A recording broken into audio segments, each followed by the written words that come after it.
Bismillahirrahmanirrahim. Assalamualaikum warahmatullahi wabarakatuh. Alhamdulillahirabbil alamin. Wassalatu wassalamu ala asyrafil anbiya'i wal mursalin. Nabiyyina Muhammadin wa ala alihi wa ashabihi wa man ittaba'u bi ihsanin ila yaumiddin, amma ba'd.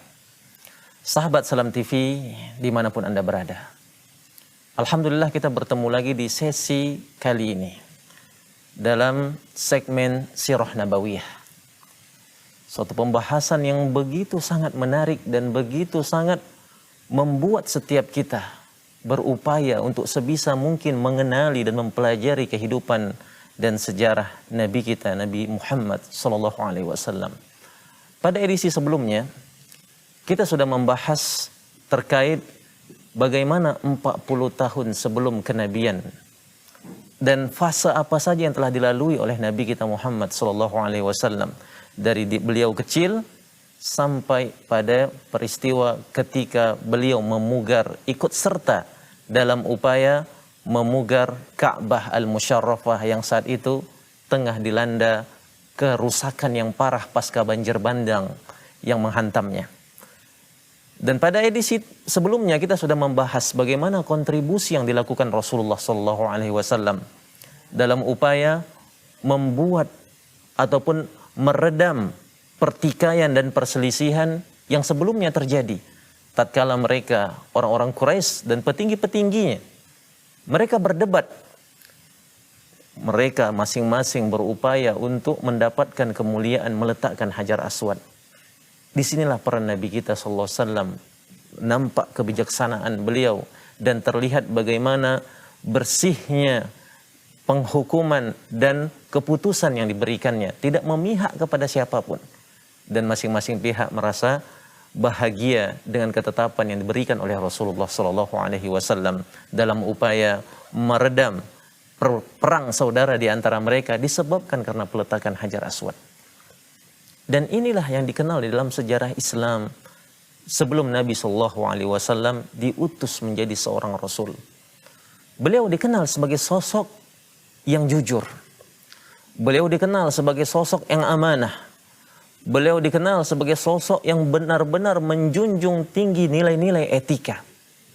Beliau adalah sosok yang senantiasa berada di garda terdepan, membela orang-orang yang lemah. Dan sifat-sifat kebaikan yang terkumpul dalam pribadi Nabi kita, Nabi Muhammad SAW, yang sejatinya Allah telah mempersiapkan seorang pemuda ini, seorang pria yang akan menjadi penuntun dan pemberi hidayah kepada alam semesta. Maka di sini menjadi refleksi sebagai seorang muslim untuk senantiasa kita meningkatkan keimanan kita dan menghiasi diri kita dengan akhlak karimah. Kembali kepada Sirah Nabawiyah. Dan Rasulullah SAW diberi gelar Al-Amin pasca kejadian yang telah kita sebutkan pada segmen sebelumnya. Dan kecintaan masyarakat begitu sangat luar biasa kepada Nabi Muhammad SAW. Beliau adalah sosok idola, beliau adalah sosok yang dielu-elukan. Sampai ketika beliau telah memasuki usia 40 tahun. Kecintaan masyarakat senantiasa begitu sangat melekat di hati mereka kepada Rasulullah SAW. Akan tetapi Rasulullah SAW di tengah keadaan masyarakatnya yang telah banyak merubah tata cara peribadatan agama Nabi Ibrahim alaihissalam, agama yang dulu dikenal sebagai agama tauhid, maka ketika di masa itu Nabi Muhammad mendapatkan keadaan umatnya berada dalam satu fase yang begitu sangat memilukan. Bagaimana tidak? Allah yang menciptakan alam semesta, Allah yang menghidupkan, Allah yang mematikan, Allah yang memberikan seluruh aspek-aspek kebahagiaan untuk manusia. Dan Allah melakukannya seorang diri di dalam menciptakan, menghidupkan. Akan tetapi begitu tiba masa untuk diibadahi, adapun tiba waktu untuk beribadah, mereka memberikannya kepada selain Allah Subhanahu wa taala. Dan banyak praktek kezaliman yang dirasakan oleh Nabi Muhammad sebelum diutus menjadi seorang rasul. Dan perasaan kesedihan, perasaan ingin melakukan reformasi, ingin melakukan perubahan, tapi tidak tahu Rasulullah dari mana dia akan memulai. Hal ini mengantarkan beliau untuk berada pada satu fase di dalam kehidupannya. Yang ini merupakan salah satu di antara detik-detik bagaimana Allah Subhanahu wa taala akan mengangkat beliau menjadi seorang rasul. Inilah pembahasan tentang fase Makkah. Fase Makkah di dalam dakwah Rasulullah. 23 tahun Rasulullah sallallahu alaihi wasallam berdakwah, 13 tahun di antaranya beliau fokuskan pertama sekali dakwah untuk kaumnya di kota Mekah selama 13 tahun. Maka pada segmen ini kita akan membahas apa saja yang terjadi pada fase Mekah ini. Karena para ulama sirah membagi fase Mekah ini menjadi 3 ataupun 2 tahapan.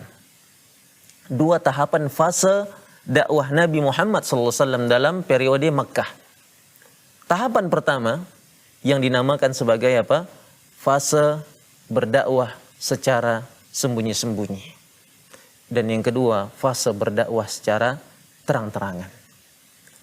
Dan kita akan membahas bagaimana tahapan dakwah ini, bagaimana Rasulullah mendapatkan wahyu, bagaimana awal mula risalah Islam secercah hidayah itu datang kepada Nabi Muhammad SAW, menyinari hati beliau, dan kemudian semakin besar dan tersebar ke seantero dunia. Dan ketika Rasulullah merasakan kegalauan terhadap keadaan kaumnya, maka pada saat itu beliau senang untuk bertafakkur. Beliau senang untuk bertahannuts. Dengan cara apa? Mengisolasi diri dari keramaian. Rasulullah SAW mempersiapkan bekal dan dipersiapkan oleh istrinya Khadijah. Dan beliau berangkat ke Jabal An-Nur, satu gunung di antara pegunungan-pegunungan yang terdapat di sekeliling kota Makkah pada saat itu. Dan di dalam Jabal An-Nur, di atas puncak Jabal An-Nur itu terdapat gua yang disebut dengan Gua Hira. Maka Rasulullah memilih tempat itu untuk beliau beribadah. Dengan ibadah semampu beliau, sebisa apa yang dilakukannya. Karena Rasulullah SAW sepanjang hidupnya, sampai periode sebelum dia diutus menjadi seorang Rasul, sekalipun, sedetik pun tidak pernah beliau menyembah berhala. Karena beliau meyakini agama Tauhid adalah agama yang diwariskan oleh ayahnya Ibrahim alaihissalam. Akan tetapi, ajaran itu sudah tercampur dengan nilai-nilai kesyirikan. Maka Rasulullah mengupayakan pada saat itu untuk beribadah dengan sisa-sisa peninggalan dari agama Nabi Ibrahim ini diketahuinya. Sampai Rasulullah berkata, "Ya Allah, ya Rabb, kalau seandainya saja aku tahu bagaimana cara untuk beribadah kepadamu, akan kulakukan ya Rabb." Itulah kemampuan yang didapatkan oleh Rasulullah SAW yang sebisa beliau. Maka beliau bertahannuts, bertafakkur di Gua Hira, memikirkan keadaan kaumnya, memikirkan bagaimana solusi untuk mengentaskan segala problematika masyarakat, baik dari segi moral, segi akhlak, ataupun dari segi agama, akidah, dan muamalah pada saat itu. Sembari Rasulullah SAW memikirkan keagungan dan kebesaran ciptaan Allah Subhanahu wa Ta'ala. Maka hal ini berlangsung beberapa bulan lamanya. Rasulullah bertahannuts. Sampai ketika beliau sudah terputus perbekalannya, beliau kembali turun menuju rumah kediaman beliau dan meminta istrinya Khadijah untuk mempersiapkan perbekalan selanjutnya.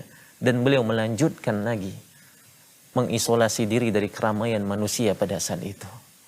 Tiba di suatu malam, disebutkan oleh para muarrikh, yaitu hari Senin, tanggal 21 Ramadan. Di malam beliau saat itu berusia 40 tahun, 6 bulan, 12 hari menurut kalender Hijriyah, dan sekitar usia 39 tahun, 3 bulan, 20 hari berdasarkan kalender Masehi. Malam-malam yang sangat menentukan, yang akan mengubah peta sejarah kehidupan umat manusia. Satu awal peradaban yang akan muncul, satu cahaya yang akan menyinari dari timur sampai ke barat. Malam-malam ketika Rasulullah SAW mendapatkan wahyu pertama sekali. Ma'asyiral muslimin rahimani wa rahimakumullah. Sebagaimana yang kita ketahui juga dari hadis Aisyah radhiyallahu anha, bahwasannya wahyu yang didapatkan Rasulullah SAW di Gua Hira tidaklah terjadi tiba-tiba, akan tetapi terdapat muqaddimah dari wahyu itu, yaitu apa? Ru'yah as-sadiqah, itu mimpi yang benar, suatu mimpi yang berulang-ulang disaksikan oleh Rasulullah. Disebutkan para pakar sejarah menyebutkan dari rentan usia beliau 35 sampai menuju 40, senantiasa beliau melihat ru'yah as-sadiqah, ini mimpi yang benar. Itu tatkala beliau melihat dalam mimpinya di suatu kegelapan malam, tiba-tiba muncul sinar surya, sinar matahari yang sedikit muncul dan semakin terang, seakan menjadi indikasi dan tanda bahwasannya dakwah beliau akan menyinari kegelapan dari peradaban yang ada pada saat itu. Dan ini mimpi ini berulang-ulang terus, dan puncak dari wahyu tersebut terjadi di Gua Hira. Tatkala Rasulullah SAW bersunyi sepi, memikirkan kebesaran Allah, bertafakur, memikirkan keadaan umatnya, memikirkan keadaan kaumnya. Lantas di suatu malam yang gelap gulita, tidak ada pandangan mata yang memandang pada saat itu, dan tidak ada siapa-siapa kecuali beliau dengan Rabb-nya. Di kegelapan malam, 1 menit break, muncul sosok yang begitu sangat menggemparkan dan mencengangkan, dan membuat Nabi Muhammad syok karenanya. Bagaimana kisah ini? Dan apa yang terjadi kepada Nabi kita Nabi Muhammad SAW ketika datang sosok yang sebelumnya tidak ada? Maka jangan kemana-mana, akan kita tuntaskan dan akan kita lanjutkan setelah pesan-pesan yang berikut ini. Jangan kemana-mana, tetap di Salam TV.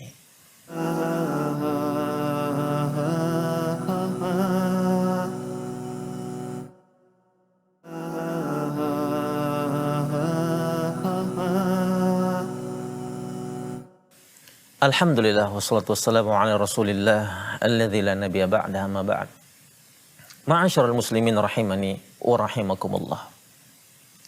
Ketika keadaan beliau sedang bersunyi sepi, bertafakur, memikirkan kebesaran keagungan Allah dan memikirkan keadaan kaumnya di Gua Hira, di suatu malam di antara malam-malam beliau berada di Gua Hira, datanglah seseorang sosok yang tiba-tiba merangkul beliau dari belakang. Merangkul dengan rangkulan yang erat, dengan suara yang begitu sangat terdengar di telinga beliau saat itu. Sembari mengatakan, Iqra, bacalah wahai Muhammad. Lantas Rasulullah SAW dengan cemas dan khawatir berkata, Ma'ana biqari, aku tidak bisa membaca. Karena Nabi kita, Nabi Muhammad SAW ummi. Dengan kuasa dan kehendak Allah, Allah jadikan Nabi kita ummi, tidak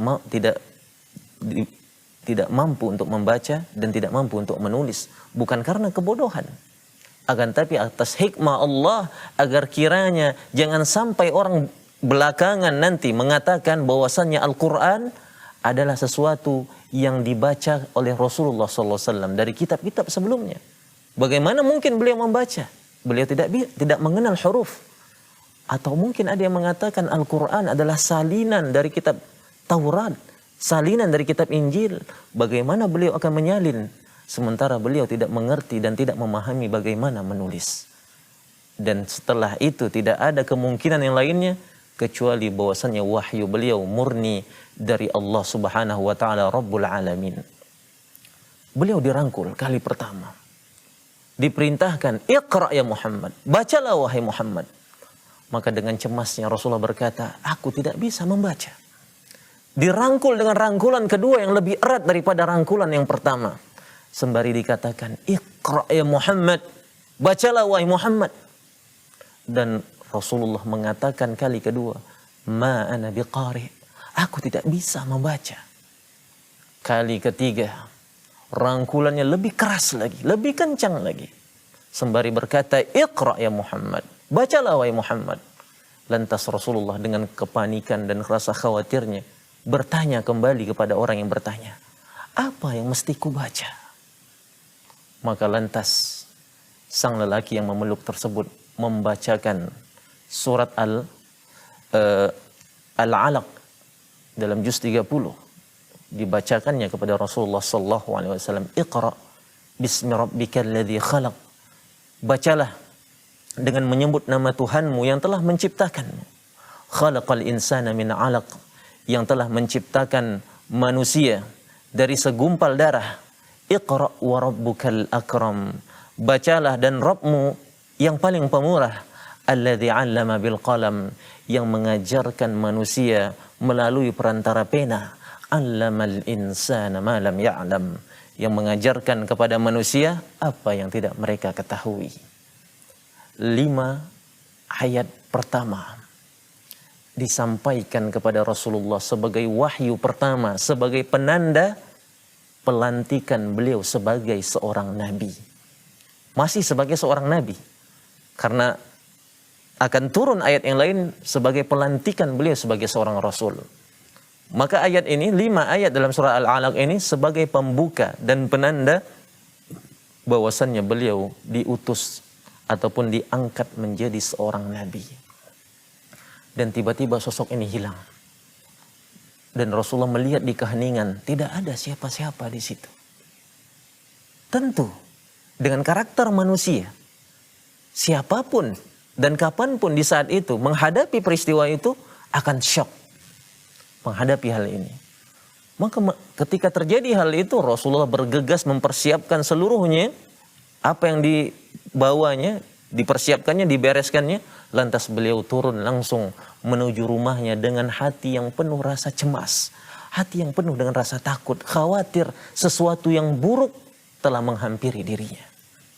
Maka beliau masuk ke rumah istrinya Khadijah pada saat itu dengan penuh kecemasan, dengan penuh rasa ketakutan, dan berkata kepada istrinya, Zammiluni, Zammiluni, Zammiluni. Selimuti aku, selimuti aku, selimuti aku. Bergetar seluruh badan Rasulullah sallallahu alaihi wasallam.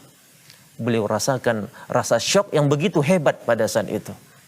Akan tetapi menghadapi peristiwa yang demikian, peristiwa yang begitu sangat genting dalam kehidupan beliau, muncul sosok istri yang senantiasa membersamai beliau, baik dalam suka maupun duka. Seorang istri yang senantiasa mensupport suaminya dalam setiap aktivitas kebaikan, yang senantiasa mensponsori suaminya untuk terus berada di jalan kebaikan, dan menyadari bahwasanya suaminya adalah suami yang senantiasa menunaikan amanah, menolong orang miskin, senantiasa berbuat kebaikan, dan menjunjung tinggi nilai-nilai kejujuran.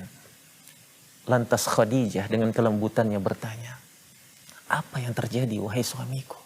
Apa yang terjadi? Ada apa denganmu? Ceritakan padaku.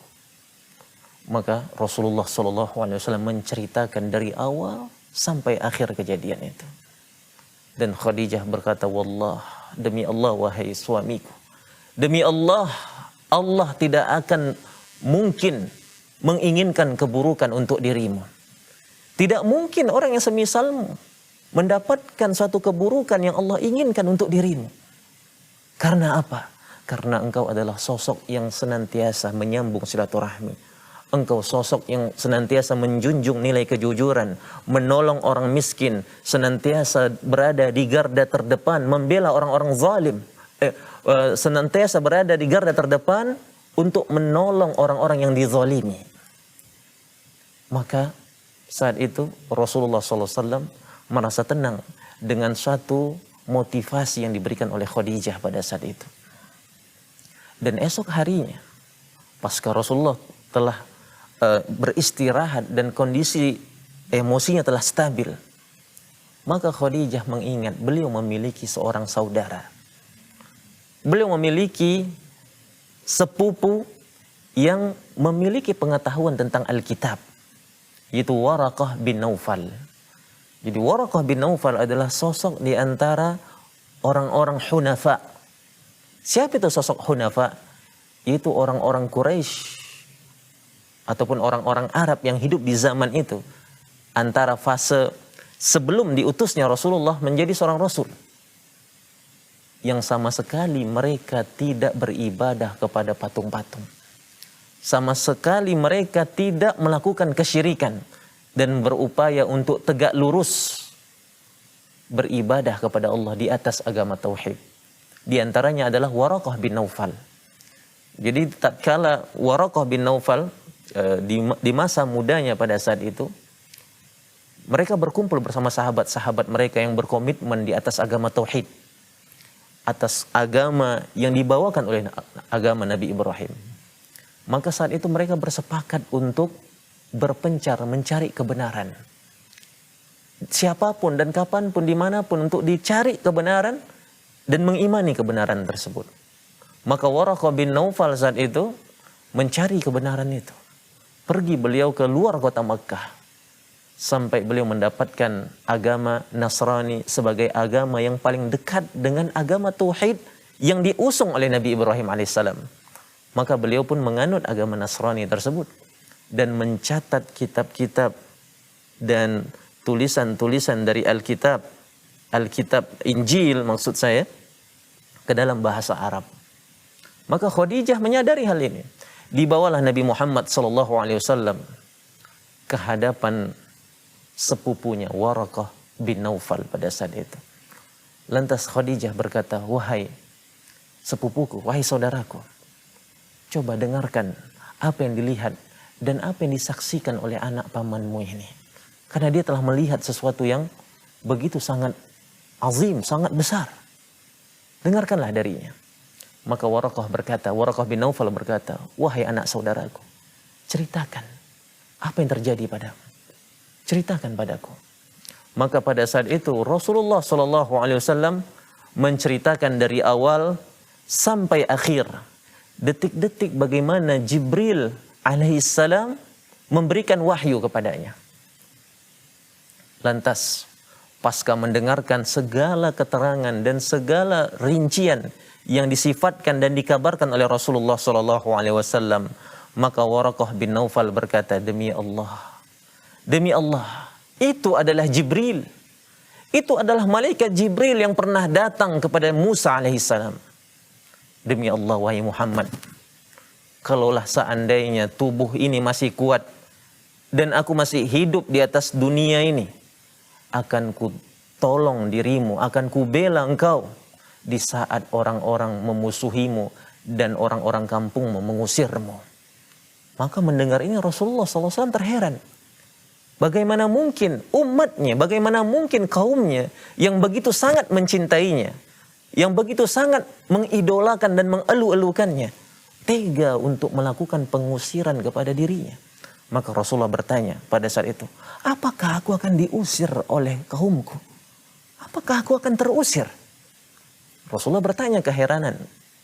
Maka Waraqah dengan yakin dan tegas berkata, wahai Muhammad, tidak ada satupun di antara Nabi ataupun Rasul yang membawa agama seperti agama yang kau dapatkan ini, yaitu agama Tauhid, yang menyerukan kepada Tauhid. Tidak ada satupun Nabi yang membawa risalah ini. Tidak ada pun Rasul yang mengemban amanah dakwah ini, kecuali mereka akan dimusuhi, kecuali mereka akan diperangi. Dan inilah pertemuan Rasulullah SAW dengan Waraqah. Dan selang beberapa waktu setelah itu, maka Waraqah bin Naufal wafat. Maka beliau belum sempat menyaksikan Rasulullah SAW diutus menjadi seorang Rasul dan berdakwah di tengah orang-orang Quraisy pada saat itu. Kemudian ma'asyiral muslimin rahimani wa rahimakumullah. Setelah Rasulullah mendapatkan risalah Islam berupa wahyu dari Allah pertama sekali ini, maka terhentilah wahyu untuk sementara waktu. Sebagai hikmah dari Allah Subhanahu wa taala, agar kiranya Rasulullah merasakan kerinduan, agar Rasulullah Shallallahu alaihi wasallam siap hatinya untuk mengemban satu tugas yang berat yang Allah akan berikan, menjadi seorang nabi yang akan dilantik, diutus untuk semesta alam. Terputus wahyu untuk beberapa waktu, sampai-sampai Rasulullah Shallallahu alaihi wasallam merindukan datang lagi sosok yang membisikkan ayat-ayat Al-Quran kepadanya. Dan pada saat itu Rasulullah Shallallahu alaihi wasallam mendapatkannya pada waktu ketika beliau berada di rumah Khadijah, istri beliau. Bagaimana kisah beliau mendapatkan wahyu kedua ini, dan apa yang terjadi pasca Rasulullah mendapatkan wahyu yang kedua ini. Maka ini akan kita bahas dan akan kita ulas pada segmen berikutnya setelah pesan-pesan yang berikut ini. Jangan kemana-mana, tetap di Salam TV.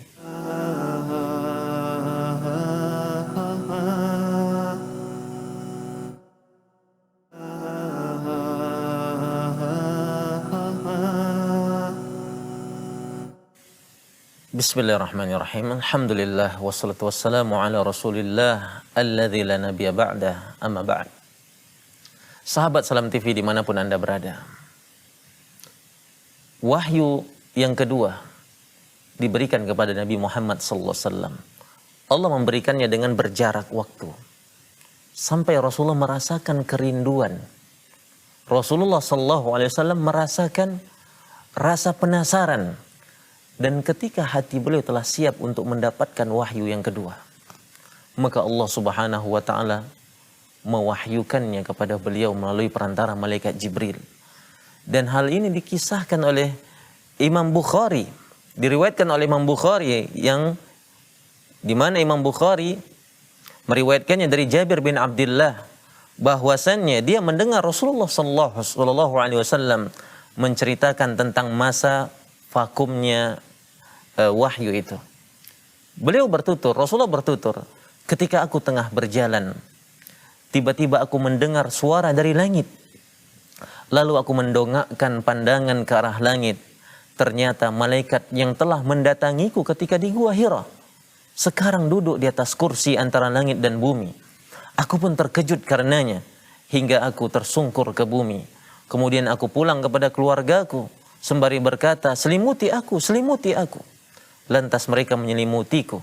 Maka Allah menurunkan firman-Nya, ya ayyuhal muddatsir, qum fa'anzir, wa rabbaka fakabbir, wa thiyabaka fatahhir, war rujza fahjur.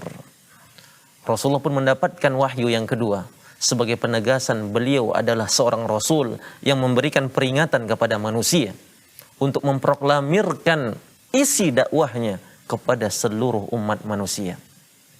Allah katakan, ya ayyuhal mudaththir, hai orang-orang yang berselimut, qum fa'anzir, bangunlah, bangkitlah, lalu berilah peringatan.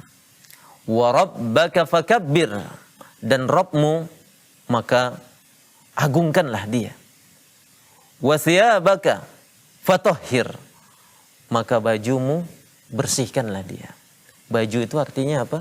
Baju artinya secara zahir adalah baju yang dipakaikan. Di antara para ulama berkata, wa thiyabaka fatahhir, yaitu hatimu, maka bebaskanlah dia dari noda-noda kesyirikan dan kemaksiatan. Kemudian Allah katakan, war rujza fahjur, dan penyembahan terhadap berhala maka tinggalkanlah. Maka disinilah awal mula beliau dilantik menjadi seorang rasul. Suatu risalah yang harus beliau emban, bukan hanya untuk dirinya sendiri, akan tapi kewajiban untuk menyampaikan dakwah itu kepada seluruh umat manusia. Lantas ayat-ayat tersebut merupakan permulaan dari masa awal kerasulan Nabi Muhammad sallallahu alaihi wasallam. Dan Rasulullah sallallahu alaihi wasallam lantas bersegera untuk menyampaikan dakwah beliau, untuk memberikan peringatan kepada orang-orang terdekat beliau pada saat itu.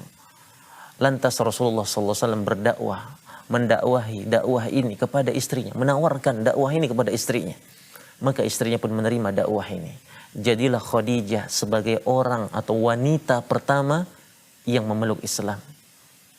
Kemudian Rasulullah SAW mengajak sahabat terdekatnya Abu Bakar As-Siddiq kepada dakwah yang mulia ini untuk mentauhidkan Allah semata dan menjauhi kesyirikan. Maka sahabat setianya ini Abu Bakar As-Siddiq menjawab seruan Rasulullah. Dan jadilah Abu Bakar As-Siddiq sebagai laki-laki dewasa yang pertama yang memeluk Islam. Dan beliau mengajak juga berdakwah kepada sepupunya Ali bin Abi Thalib pada saat itu, yang sedang dalam pengasuhannya ataupun di bawah pengawasan dan pemeliharaan Rasulullah. Karena Ali bin Abi Thalib dirawat oleh Rasulullah sallallahu alaihi wasallam. Maka jadilah Ali bin Abi Thalib sebagai anak laki-laki ataupun anak kecil pertama yang memeluk Islam. Kemudian beliau berdakwah juga kepada pembantunya, Zaid bin Harithah, orang terdekat Nabi SAW. Sampai di masa jahiliyah, Rasulullah mengangkat Zaid bin Harithah menjadi anak angkat beliau. Sampai dinasabkan kepada Zaid bin Harithah, Zaid bin Muhammad. Ketika Rasulullah mendakwahkan kepada Zaid bin Harithah, maka Zaid bin Harithah pun menjawab dakwah Nabi Muhammad SAW. Jadilah Zaid bin Harithah sebagai orang yang pertama masuk Islam dari kalangan hamba sahaya. Inilah permulaan dakwah dari Rasulullah SAW. Dan Rasulullah SAW terus berupaya untuk mengajak sedikit demi sedikit, memulai dari pintu ke pintu, dari orang per orang, sampai-sampai pada saat itu terkumpullah beberapa orang memeluk agama Islam. Bahkan Abu Bakar As-Siddiq begitu mendapatkan risalah Islam dari Nabi Muhammad SAW, beliau bersegera untuk mengajak orang-orang terkemuka, pemuda-pemuda yang dikenal sangat perkasa, yang dikenal sebagai kecerdasan yang luar biasa bagi mereka, pada diri mereka. Maka beliau mengajak Utsman bin Affan, Sa'ad bin Abi Waqqas, Abdurrahman bin Auf untuk memeluk agama Islam. Dan Thalhah bin Ubaidillah seperti itu juga. Maka berkumpullah beberapa orang atau beberapa belas orang di sisi Rasulullah SAW. Dan Rasulullah mengajarkan dakwah ini kepada mereka. Dan secara umum, ma'asyiral muslimin rahimani wa rahimakumullah, sekilas ulasan tentang macam-macam cara turunnya wahyu kepada Nabi Muhammad SAW. Jadi wahyu kepada Nabi Muhammad ini sebagai kesimpulan pada segmen ini. Yang pertama, wahyu itu ada berbagai macam yang sampai kepada Nabi Muhammad. Jenis wahyu pertama yaitu berupa ru'yah as-sadiqah, mimpi yang benar, mimpi yang sesungguhnya. Artinya bukan hanya sekadar mimpi yang sekadar ngalor ngidul, yang tidak tahu arahnya dan lain sebagainya, akan tapi mimpi sebagai petunjuk yang nyata dan benar kepada Nabi Muhammad. Maka ini disebut dengan ar-ru'yah as-sadiqah. Ini disaksikan oleh Nabi Muhammad sebelum beliau diangkat menjadi seorang rasul dan setelah beliau menjadi seorang rasul juga. Yang kedua, cara Allah memberikan wahyu kepada Nabi Muhammad SAW yaitu berupa dibisikkan oleh malaikat ke dalam jiwa dan hati Nabi Muhammad SAW tanpa beliau dapat melihat malaikat tersebut. Dan ini diantara cara Allah memberikan wahyu kepada Nabi kita, yaitu malaikat Jibril membisikkan sesuatu ke dalam sanubari Nabi Muhammad SAW, akan tapi beliau tidak terlihat. Malaikat Jibril alaihissalam ini tidak dilihat oleh Rasulullah SAW. Sebagaimana yang Rasulullah katakan di dalam satu hadis, sesungguhnya Ruhul Kudus, kata Nabi, yaitu malaikat Jibril, menghembuskan ataupun membisikkan ke dalam hatiku. Dan sampai pada hadis apa yang disebutkan oleh Nabi SAW. Dan yang ketiga, di antara jenis wahyu yang didapatkan oleh Nabi SAW berupa malaikat yang berwujud seorang laki-laki. lantas mengajak beliau berbicara hingga beliau memahaminya. Beliau memahaminya dengan baik. Dan dalam hal ini terkadang para sahabat juga dapat melihat malaikat tersebut. Itu malaikat Jibril berupaya menyamar sebagai sosok manusia. Dan kemudian berbicara kepada Nabi. Dan dalam beberapa keadaan, para sahabat pun menyaksikan kedatangan orang ini. Ataupun malaikat yang menyamar ini. Dan ini terdapat sebagaimana yang disebutkan oleh Al-Imam An-Nawawi dalam hadis yang kedua. Dalam Arba'in An-Nawawiyah. Yang disaksikan oleh Umar bin Khattab beserta para sahabat-sahabat yang hadir pada saat itu. Dan cara Allah mewahyukan yang keempat kepada Nabi Muhammad SAW yaitu berupa bunyi gemerincing lonceng yang datang kepada beliau diikuti dengan malaikat yang menyampaikan wahyu. Itu suara yang sangat memekikkan telinga beliau. Suara gemerincing lonceng atau suara rantai yang diseret yang begitu sangat memekakkan telinga. Dan diiringi setelah itu kedatangan malaikat yang menyampaikan wahyu. Dan ini adalah wahyu yang paling berat yang didapatkan oleh Nabi Muhammad SAW. Disebutkan ketika malam dingin, yang sangat dingin sekali pada saat itu. Yang mustahil orang untuk berkeringat. Ketika Nabi mendapatkan wahyu dengan cara yang keempat ini, beliau langsung berkeringat. Bahkan di antara para sahabat, Zaid bin Thabit pernah melihat dan pernah merasakan sendiri, yaitu tatkala Rasulullah SAW duduk bersama Zaid bin Thabit dan paha Rasulullah berada di paha si Zaid bin Thabit pada saat itu. Lantas ketika wahyu dengan cara keempat ini Allah berikan kepada Nabi kita, Zaid merasakan begitu sangat berat kaki ataupun paha beliau saat itu, sampai-sampai hampir saja kaki Rasulullah memecahkan paha beliau. Saking beratnya yang didapatkan Zaid bin Thabit pada saat itu dari beban kaki Rasulullah Sallallahu Alaihi Wasallam. Dan dalam beberapa keadaan ketika Rasulullah mengendarai unta dan wahyu dengan cara keempat ini turun kepada beliau, maka seketika unta itu pun terduduk karena beratnya. Inilah risalah Islam. Inilah wahyu. Maka oleh sebab itu disebutlah dia dengan as-saqalain. Kita sebagai zat yang menanggung beban. Beban apa? Beban taklif. Karena sesungguhnya taklif itu berat. Dan tidak ada yang memudahkan kita untuk mengamalkannya kecuali pertolongan dari Allah Subhanahu wa taala. Dan cara wahyu yang kelima berupa malaikat dalam bentuk aslinya yang dilihat langsung oleh beliau. Malaikat dengan rupa aslinya yang disaksikan oleh Nabi Muhammad sallallahu alaihi wasallam, dan beliau melihatnya disebutkan dalam sejarah sebanyak 2 kali. Satu di dunia, satu ketika beliau berada dalam perjalanan Isra dan Mi'raj. Di mana Rasulullah pernah ketika melihat Jibril dengan wajah, dengan rupa aslinya. Sampai kepada beliau, yaitu malaikat Jibril memiliki 600 sayap. Satu sayap yang dikepakkannya, yang dilebarkannya, itu akan menutup seluruh ufuk. Menutup seluruh ufuk yang berada di pandangan mata seseorang. Luar biasa di antara para malaikat ini. Dan cara Allah mewahyukan wahyu kepada Nabi kita Nabi Muhammad itu ada cara yang keenam, yaitu berupa wahyu yang diwahyukan Allah kepada beliau saat beliau berada di atas langit pada malam Mi'raj ketika beliau mendapatkan kewajiban salat. Dan yang ketujuh berupa kalamullah ataupun ucapan Allah kepada beliau tanpa perantara malaikat, yaitu Allah mengabarkan langsung kepada Nabi Muhammad tanpa perantara. Itu salah satu di antaranya adalah perintah solat yang Allah berikan, diwahyukan kepada Nabi kita tanpa ada perantara seorang malaikat pun yang menyampaikannya.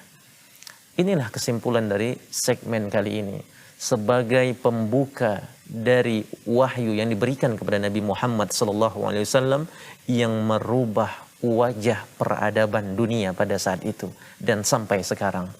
Lantas bagaimana kisah beliau dan bagaimana perjalanan dakwah beliau di fase 13 tahun di kota Mekah ini? Dan apa saja yang beliau hadapi dan hambatan apa saja yang telah beliau lewati?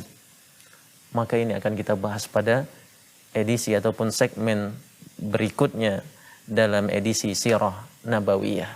Maka kita cukupkan pertemuan kita dalam segmen ini, dan mudah-mudahan ini bisa memberikan manfaat kepada pemirsa di rumah sekalian. Dan kita akhiri dengan membaca doa kafaratul majlis. Subhanakallahumma wa bihamdika asyhadu an la ilaha illa anta astaghfiruka wa atubu ilaik. Assalamualaikum warahmatullahi wabarakatuh.